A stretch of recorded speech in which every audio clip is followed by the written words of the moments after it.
పరిస్థితి వచ్చింది. ఆయల్లో రాయలసీమకు పోయినప్పుడు కల్వకుంట్ల చంద్రశేఖరరావు గారు ఈనాటి మంత్రి శ్రీమతి రోజా గారు పెట్టిన రాగి సంకటి రొయ్యల పులుసు తిని రాయలసీమను రతలాలసీమం చేస్తా అని చెప్పి మాట ఇచ్చి బేసిన్లు లేవు, బేసిజాలు లేవు, మీరు కొట్టుకపోండి అన్నాడు. వాళ్ళు కొట్టుకపోయారు. ఇప్పుడు మేము వచ్చినాక అట్టెట్లా కొట్టుకపోతాడంట? ఎవరు అధ్యక్ష బాధ్యత ఎవరు వహించాలి?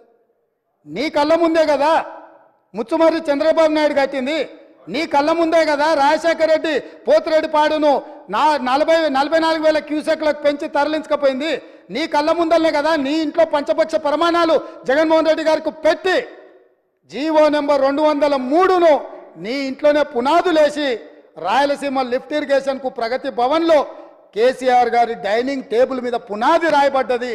దానికి పునాది రాయేసింది మీరే కదా. 8 టీఎంసీలు పర్ డే తరలించకపోవడానికి అనుమతి ఇచ్చింది, టెండర్లు పిలిచింది, కాంట్రాక్టులు అప్పచెప్పింది, పనులు పూర్తి చేసింది మీరు అధికారంలో ఉన్నప్పుడే కదా అధ్యక్ష. మీరు మొత్తం కృష్ణానది జలాలు మహారాష్ట్ర కర్ణాటక దాటి మహబూబ్ నగర్ జిల్లాలో జూరాల నుంచి పాలమూరులో కలంపూర్లో ఎంటర్ అయి తుంగభద్ర నదిలో వచ్చే నీళ్లు, తుంగభద్ర నుంచి వచ్చిన సుంకేశ్లకు వచ్చిన నీళ్లు, సుంకేశ్ల నీళ్లు జూరాల నీళ్లు కలిసి ప్రయాణమై పాలమూరు జిల్లా నుంచి మొదలై రాయలసీమలకు పోయి నంద్యాల నుంచి తిరుక్కొని శ్రీశైలం ప్రాజెక్టు మీదకి వచ్చినప్పుడు శ్రీశైలం ప్రాజెక్టు కొంత తెలంగాణలో ఉంటే కొంత ఆంధ్రాలో ఉంది అధ్యక్ష. అంతకుముందు ప్రాజెక్టు లేవు. అంతకుముందు పోతిరెడ్డిపాడు 11,000 క్యూసెక్స్ ఉండే, అది 44,000 క్యూసెక్స్కి పెరిగింది. అంతకుముందు లేని రాయలసీమ లిఫ్ట్ ఇరిగేషన్ ఇవాళ 8 టీఎంసీలు తరలించడానికి లిఫ్ట్ ఇరిగేషన్లు కట్టినరు. ముచ్చుమర్రి నుంచి అర టీఎంసీ కట్టిరు అధ్యక్ష. మొత్తం 12.5-13 టీఎంసీలు పర్ డే.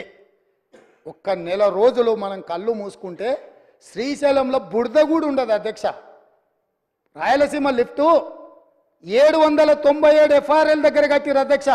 కుండ ఇట్లుంటే కుండకు సైడ్కు పొక్క పెట్టలే అధ్యక్ష, కింద పెట్టిండు.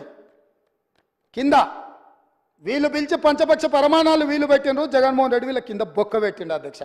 బొక్క పెట్టి మొత్తం తరలించకపోతుంటే మిన్నకుండా ఉన్న మీ ఇల్లు ఇవాళ నేను సూటిగా అడుగుతున్న హరీష్ రావుని మిత్రుణ్ణి, రాజకీయాలు పక్కన పెట్టండి, మీరు రాజకీయాలు పక్కన పెట్టండి, మీరు బాధ్యత కలిగిన మంత్రిగా చెప్పు. ఇవాళ రాయలసీమ జిల్లాలో ఉన్న మీ అవకాశం వచ్చినప్పుడు స్పీకర్ గారు అనుమతి తీసుకొని మీ అవకాశం వచ్చినప్పుడు తప్పకుండా చెప్పదు. I'm not yielding. నీకు ఇస్తాడు మైకు స్పీకర్ గారు, నేను కాదు ఇవ్వాల్సింది. స్పీకర్ సార్, ఇవాళ మన భూభాగంలో ఉన్న నాగార్జున సాగర్ మీదికి తుపాకులతో జగన్మోహన్ రెడ్డి వచ్చి ఆక్రమించుకుంటే చేతగాని సన్నాసులాక ఇక్కడ ప్రభుత్వం చూస్తుంటే ఇవాళ రాయలసీమలో ఉన్న ప్రాజెక్టుల నుంచి నీళ్లు తరలించకపోతుంటే ఎవరు అడ్డుకోవాలి అధ్యక్ష? ఎవరు అడ్డుకోవాలి?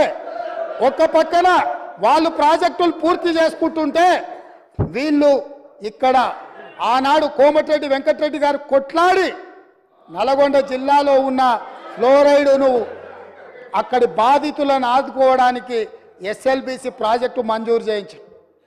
42